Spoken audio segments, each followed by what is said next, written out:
బద్వేల్ నియోజకవర్గంలో ముఖ్యమంత్రి నారా చంద్రబాబు నాయుడు 78వ జన్మదిన వేడుకలు ఘనంగా నిర్వహించారు. బద్వేల్ పట్టణంలో DCC bank chairman Manchuru Suryanarayana Reddy ఆధ్వర్యంలో మెగా రక్తదాన శిబిరం నిర్వహించి కేక్ కట్ చేసి వేడుకలు జరిపారు. ఈ సంబంధంగా మాట్లాడుతూ సంక్షేమం, అభివృద్ధి రెండింటినీ సమానంగా ముందుకు తీసుకెళ్తూ రాష్ట్రాన్ని ప్రగతి పథంలో నడిపిస్తున్న నాయకుడు చంద్రబాబు నాయుడని అన్నారు. అలాగే అనేక మంది నాయకులను, ఎమ్మెల్యేలు, మంత్రులు, ఎంపీలుగా తీర్చిదిద్దిన ఘనత కూడా చంద్రబాబుకే దక్కిందని పేర్కొన్నారు. ముఖ్యమంత్రి ఆయురారోగ్యాలతో మరెన్నో జన్మదిన వేడుకలు జరుపుకోవాలని ఆకాంక్షించారు.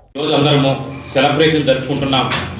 ఈ రోజు రక్తదాన శిబిరం పెట్టి చాలా మంది ఇస్తూ ఆయనకు మేము చంద్రబాబు నాయుడు గారి పుట్టినరోజు సందర్భంగా చాలా కార్యక్రమాలు జరుపుతున్నాం. అలాగే ఈరోజు భారీ కేక్ 76వ ఆయన పుట్టినరోజు సందర్భంగా ఆయనకు 76 కేజీల కేకును కట్ చేసి అందరికీ వచ్చిన ప్రజలందరికీ మంచి ఇందు భోజనంతో చేస్తున్నాము.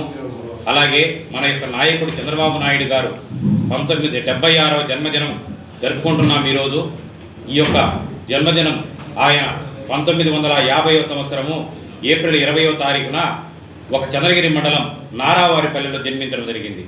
ఆయన కూడా ఒక రైతు కుటుంబం నుంచి వచ్చిన సాధారణ వ్యక్తి. అలాంటి వ్యక్తి మామూలుగానే అక్కడ మనలాగానే సైకిళ్ళ మీదనో నడుచుకుంటూనో వెళ్తూ ఆయన మన ఎస్వి యూనివర్సిటీలో ఎంఏ ఎకనామిక్స్ చేసి ఆ రోజుల్లోనే ఒక లీడర్ అడవుల్లో పోటీ చేసి అక్కడి నుంచే ఆయన యొక్క రాజకీయ క్వాలిటీస్ అక్కడి నుంచే ప్రారంభమయ్యాయి. అప్పటి నుంచి కూడా ఇప్పటి వరకు కూడా ఎన్నో త్యాగాలు. ఆయన 1978లో ఎమ్మెల్యేగా పోటీ చేసి 28 సంవత్సరాలకే ఎమ్మెల్యే కావడం జరిగింది. అలాగనే అంజయ్య గారి ప్రభుత్వంలో సినిమాటోగ్రఫీ మంత్రిగా ప్రయాణం ప్రారంభించి